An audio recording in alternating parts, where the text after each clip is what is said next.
Bac 2025, les résultats sont proclamés ce mercredi, un peu moins de 3 semaines après la composition. C'est un taux de réussite relativement bas qui est annoncé par le jury.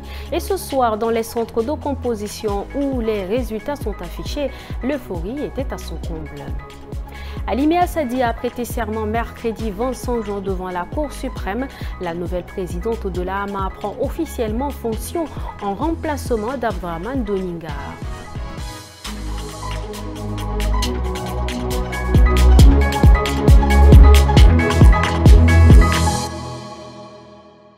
Bonsoir et bienvenue. Les résultats du baccalauréat session de juin 2025 sont désormais connus. Sur l'ensemble du territoire national, 104 440 candidats ont composé les épreuves. Selon le président du jury, Dr Ngirayo Jérémy, seulement 23 374 candidats sont admis d'office, soit un taux de réussite de 22,38%, tandis que 26 854 sont admissibles, représentant 25,71%. Et au lycée Félix Eboué, ce soir, l'euphorie était totale. Abdelaziz Mahamat Abakar, guide de Dieu, Rassoum Jemleila. Au lycée Félix Eboué, l'émotion est à son comble. C'est l'heure de vérité pour les candidats au baccalauréat. Pour certains, c'est la délivrance. Après des mois de révision, le sésame est enfin décroché. Une mention pour les plus brillants, mais pour tous, une étape franchie. Cette année vraiment, on dit chapeau à l'ONEX parce que c'était vraiment plein d'émotions. Ça, c'est tout ce que je peux dire. Bon, après, je dis courage à mes autres amis parce que l'échec, c'est pas la fin. L'échec, au contraire, ça nous rend plus forts, ça nous aide à avancer parce qu'un tome, il a plus que le nouveau. Alors, quand on est tome, c'est pas la fin du monde. Il faut prendre son courage à deux mains et avancer. Alhamdulillah, j'ai obtenu mon bac 2025, c'est par la grâce de Dieu. Et je remercie mes amis de classe qui sont là à m'aider. Et je remercie papa et maman aussi. Et merci beaucoup. Je me sens à l'aise maintenant, comme le résultat est bien. Il n'y a pas de soucis concernant les résultats. Aujourd'hui, Dieu a fait grâce et a fait manifester ce travail acharné durant ce 9 mois de cours et ces une semaine d'examen. Donc, j'ai pas beaucoup à dire et bon, il y a juste un grand merci à nos enseignants qui se sont tués pour pouvoir nous inculquer ces connaissances-là. Mais la fête n'est pas pour tout le monde. Beaucoup devront repasser par les salles d'examen. Ils sont plus d'un quart à être admissibles, autorisés à tenter leur chance lors du second tour. Je suis venu au deuxième tour et je sais Dieu est grand, on aura ça, Inch'Allah, avec une forte mention. Et puis, il y a ceux pour qui l'échec est difficile à encaisser. Certains préfèrent s'éloigner, d'autres acceptent avec philosophie. 28%, ça fait mal. Hein. Je vois certains amis n'ont pas eu, même moi, actuellement, là, je n'ai pas eu mon bac. Mais je vais doubler les efforts pour arriver à trouver l'année prochaine. Sur les 104 440 candidats, 22,38% ont été admis d'office. 25,71% passeront le second tour prévu le 1er juillet. Mais le baccalauréat 2025 a aussi été marqué par 1,51% de cas de fraude, en chiffre en légère hausse. Au Tchad, place au concret pour les candidats au brevet de technicien supérieur. À ça, les épreuves pratiques ont officiellement démarré. 119 jeunes, dont 5 filles, sont en lice pour prouver leur savoir-faire dans 3 spécialités: électricité, construction métallique et mécanique automobile. Reportage à Sarre de Farel Brian Doukoula rendu par Ndjekoredom Armel. Le lycée technique industriel de Sarre a revêtu ses habits de centre d'examen. Pour cette session 2025 du BTS, 119 candidats sont convoqués aux ateliers électricité, construction métallique, mécanique automobile. 3 spécialités pour évaluer les compétences concrètes de ces futurs techniciens. Nous leur avions dit d'être sereins, précis et concis dans ce qu'ils sont en train de faire comme examen, ce matin. Et que surtout qu'ils ne soient pas paniqués. Parce que toutes les épreuves qui sont conçues par leurs formateurs, c'est des choses qu'ils ont vues en classe. À l'issue de la première journée, certains se montrent confiants, d'autres plus prudents, mais tous déterminés à réussir. Je viens de finir avec épreuve de la météorologie. Donc, par rapport à mon travail que j'ai fait, je sais que j'ai quand même eu le sujet qui m'a fait quand même abordable. Donc, je rends grâce à Dieu. S'il plaît à Dieu, je peux dire que j'ai mieux travaillé. Le sujet là, c'est bon même, très bien. Parmi eux, 19 candidats libres et seulement 5 filles. Durant 5 jours, tous seront évalués pour des situations pratiques sous l'œil attentif d'un jury composé de professionnels du secteur.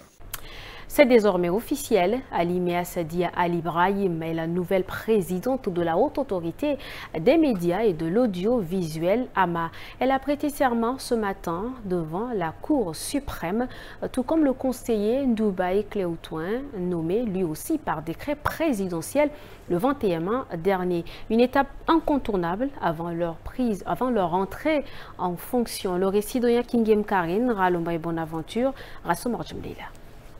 Une cérémonie empreinte de solennité et d'émotion.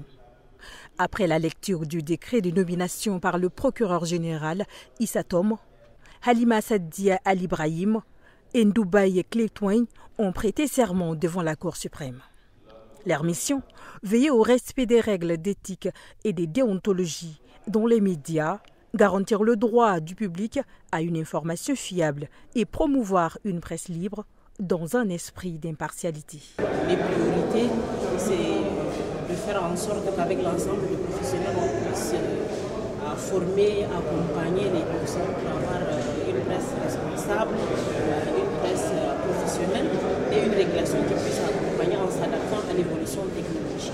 Le président de la Cour suprême, Samir Adam Anour, a pris acte du serment avant de les renvoyer à l'exercice de leurs fonctions. Le temps d'une actualité en bref dans ce journal, c'est une compilation de Mbaïlas Emmanuel. Le président de la République, chef de l'État, maréchal Mahamad Idriss Déby Itno, a reçu ce mercredi au palais Toumaï les lettres de créance de 6 nouveaux ambassadeurs accrédités au Tchad. Il s'agit de leur Excellence Dr Tistak Eiza Ali, ambassadeur de la République islamique d'Iran, Alberto Castellar Patila, ambassadeur de la République bolivarienne du Venezuela, Ayoub bin Oumar, ambassadeur de la Fédération de Malaisie, Abdi Mohamed Eibé, ambassadeur de la République de Djibouti, Christophe Bazivamo, ambassadeur de la République du Rwanda et Paulo Martin Santos, ambassadeur de la République du Portugal. Le chef de l'État a souhaité à chaque diplomate plein succès dans l'accomplissement de sa mission au Tchad.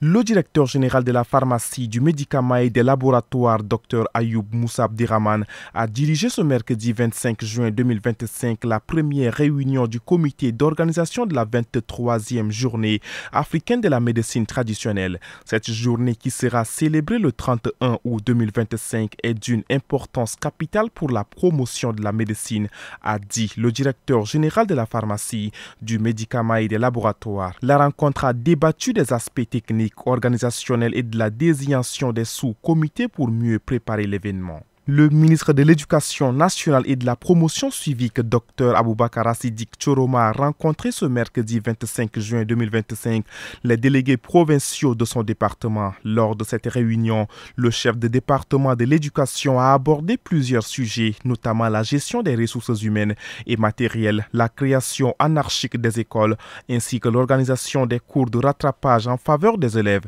Il a affirmé que le ministère a distribué plus de 5 millions de manuels dans les écoles, mais certains se retrouvent frauduleusement en circulation sur le marché. Concernant la création d'écoles, il a rappelé le respect de la carte scolaire pour éviter tout désordre. Comment mieux irriguer les terres et attirer les financements nécessaires pour relancer l'agriculture tchadienne? C'est à cette question que veut répondre le forum de mobilisation des ressources ouvert ce matin à N'Djamena par le ministre de la Production et de l'Industrialisation agricole. Pendant 3 jours, les grands projets du secteur seront présentés aux partenaires et bailleurs de fonds. Bailassam Emmanuel, Boyom Krios était sur place. Face aux défis climatiques et à la nécessité de renforcer la sécurité alimentaire, le Tchad mise sur l'irrigation. Le forum réunit experts du secteur agricole et partenaires techniques pour examiner 6 projets majeurs, notamment l'aménagement hydro-agricole en maîtrise totale de l'eau sur 24 000 hectares, les études complémentaires pour porter les superficies aménagées à 200 000 hectares, la réhabilitation de plus de 5 600 hectares de périmètre irrigué, la remise à niveau du centre de formation de Fianga et le développement des filières porteuses comme le maïs, le riz ou le blé. Le financement de ces nouveaux projets renforceront les actions actuellement en cours et contribueront à garantir la sécurité alimentaire et nutritionnelle dans notre pays. Ces projets s'inscrivent dans la stratégie Tchad Connexion 2030, le plan national de développement du gouvernement qui fait de l'agriculture un levier clé pour l'émergence du pays. Ce forum a été financé par le projet PDPDRS. Au crochet de cette édition, l'Office national pour la promotion de l'emploi ONAPE a officiellement lancé ce mercredi 25 juin le guichet pour la recherche d'emploi salarié. La cérémonie s'est tenue dans les locaux de l'institution située à Bololo dans le 2e arrondissement. Focal Boabsolon, Abakar Lambert et Medoulina Souf. Ce guichet s'inscrit dans une triple stratégie. Organiser, réguler et dynamiser le placement des travailleurs dans les entreprises. Faciliter une meilleure insertion professionnelle des demandeurs d'emploi, établir une collaboration structurée avec les agences privées de placement dans un cadre strictement encadré par l'État. L'ONAPE parle d'une avancée majeure pour une gestion plus efficace et transparente du marché de l'emploi au Tchad. La création du guichet pour la recherche d'emploi salarié s'inscrit dans une vision nouvelle de l'ONAPE, qui repose sur le renforcement de l'action publique en matière de placement à travers le développement du placement externalisé. Le placement externalisé consiste à déléguer à des agents privés partenaires agréés une partie du processus de mise en relation entre demandeurs d'emploi et chercheurs et employeurs sous la supervision étroite de l'ONAPE. Ce modèle vise à bâtir un écosystème structuré, fiable, inclusif, en phase avec les exigences actuelles du marché du travail. Mais c'est avec vous que nous bouclons cette édition. Merci à vous, chers téléspectateurs, de l'avoir suivi. Bonsoir.